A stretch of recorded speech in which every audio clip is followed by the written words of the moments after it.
There are many dangerous commands that a user could enter into a terminal and actually cause their Linux installation to crash, or in some cases, you could permanently break your Linux installation.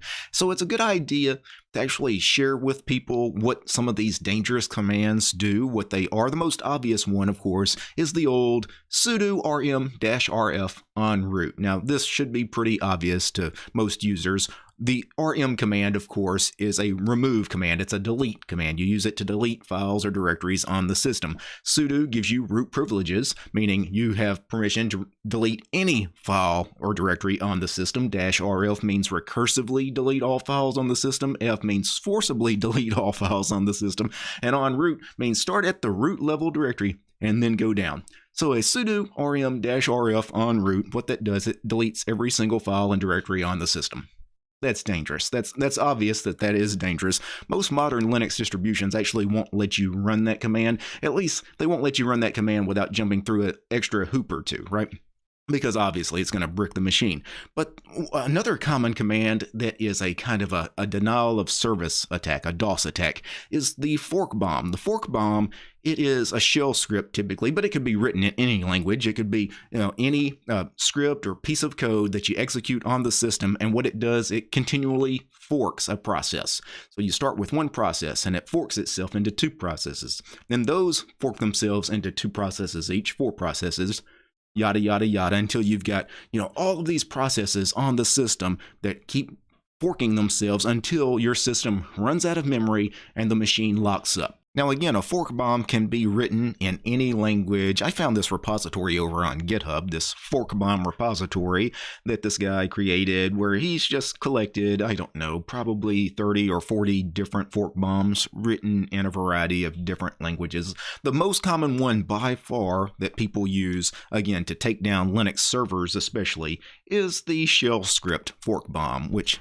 you've probably seen people share this code right here, that line. If I entered that line in the terminal, that will create a fork bomb that will start forking all of these processes, right, until the system completely locks up. So the shell fork bomb is really interesting because it's just these special characters, right? And if you didn't know shell scripting, you really wouldn't know what all of these special characters are actually doing. So let's actually explain this. So let me open up an Emacs buffer. And let me zoom in. I'm on the wrong desktop here. Zoom way in here. And what I'm going to do is I'm just going to create this example block here. And let's go ahead and paste the shell fork bomb. So if I entered this in a terminal, again, it would eventually lock up my machine. And then I would have to power off the machine. I'd have to physically power off the machine and restart the machine, reboot the machine, to actually get the machine back to working. So the fork bomb really shouldn't do any permanent damage to a machine, but still I wouldn't run it just for fun, not on a main production workstation or something. If you want to test out the fork bomb, try it out in a virtual machine. A virtual machine, you can't really hurt anything.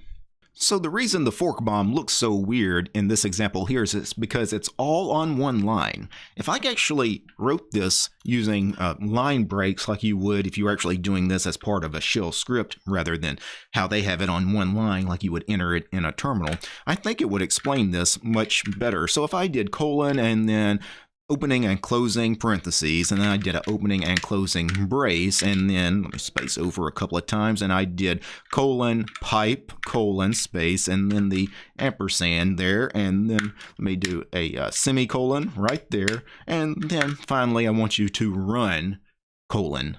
So for those of you that are familiar at all with shell scripting, now it probably makes sense what this is doing. We are defining a function, right?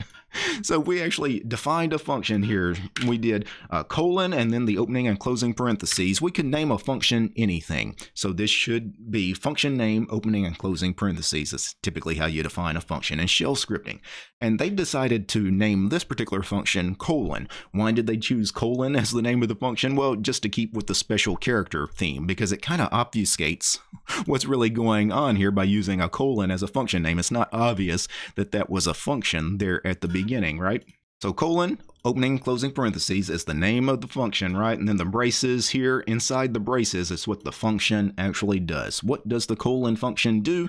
Well, it runs colon, it runs itself, and then it pipes it into colon, so it pipes it into itself, and then the ampersand means keep that process that you're currently running as a background process. So don't kill it, because typically when you run functions, they'll run and then you'll run another function and the previous function will kill itself, right? It basically, the new function replaces the old function. But here we want forks. We want each process that gets created to continue to run, right? We don't want any of them to ever terminate themselves. And then we have the semicolon here. Now, the semicolon, because we're doing line breaks in a script, would not be necessary. It is necessary to have that semicolon if you're doing a single line, because that signifies, hey, we've defined the function, and now colon, we're running the function. If you have doing all this on a single line, though, you need to add the semicolon so there's a clear separator there. So that's the fork bomb explained. It's really, really simple what it's doing. It's not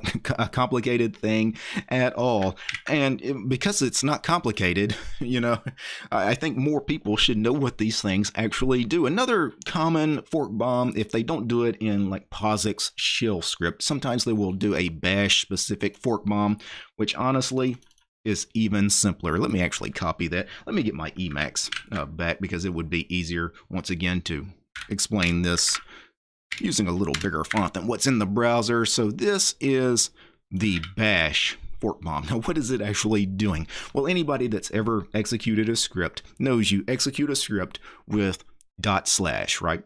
So what we're doing here is $0 is the name of the script itself. So we want to do / name of script. So run the script and then the pipe symbol.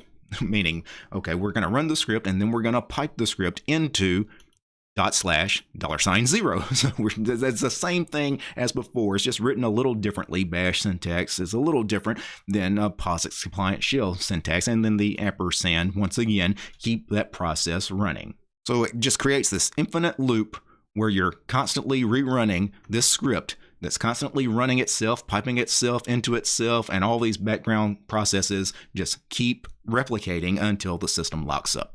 So that is the bash fork bomb, and that is the shell fork bomb. Those are the two most common that you'll see if you check out this repository, and I'll link to this particular fork bomb repository on GitHub so you guys can check the code for C, C++. Here's one for Haskell. Let's check this out, see if it's obvious what it's doing. Yeah, so it's importing this library here, forever, and this library here, a fork process. Fork process, obviously, it's going to take a process and fork it, right? And you can see we're going to basically create this function here. We're going to call it fork bomb. And then what does it equal? It equals this forever process. I'm not sure what that does. I'm assuming it just makes something run forever. And then we run fork process on fork bomb itself. So we're forking the fork bomb, which is the function we're running, right? So it's basically the same thing. It's just a recursive kind of loop where we take a process, it runs itself, it forks itself, and nothing ever terminates, right? We keep all the running processes running and forking into eternity, essentially. So that's just a quick little look at the fork bomb. Really interesting small pieces of code that, again, I think it's educational to actually understand what some of these things are doing. I also think it's educational for you guys that see these things, especially that POSIX compliant shell fork bomb. You see that thing posted all over the internet. I want you guys to be aware of what exactly that is so you don't accidentally enter that thing in a terminal and then wonder why your computer locks up. Now, before we go, I want to thank a few special people. I need to thank the producers of this episode. And of course, I'm talking about Gabe, James, Matt, Maxim, Mehmet, Mitchell, Paul, West, Wanya, Bald, Homie, Alex, Armor, Dragon, Chuck, Commander, Ari, Yokai, George, Lee, Marstrom, Nate, Jan, Alexander, Paul, Peace, Arch, and Fedora, Polytech, Realities for Less, Red Prophet, Roland, Steven, Tools, Devler, and Willie. These guys, they're my highest tiered patrons over on Patreon. Without these guys, this episode you just watched would not have been possible. The show is also brought to you by each and every one of these fine ladies and gentlemen. All these names you're seeing on the screen right now, these are all my supporters over on Patreon, because I don't have any corporate sponsors. Corporate sponsors, they don't sponsor fork bombs, right? I depend on you guys, the community, so please check out DistroTube over on Patreon. All right, guys. Peace.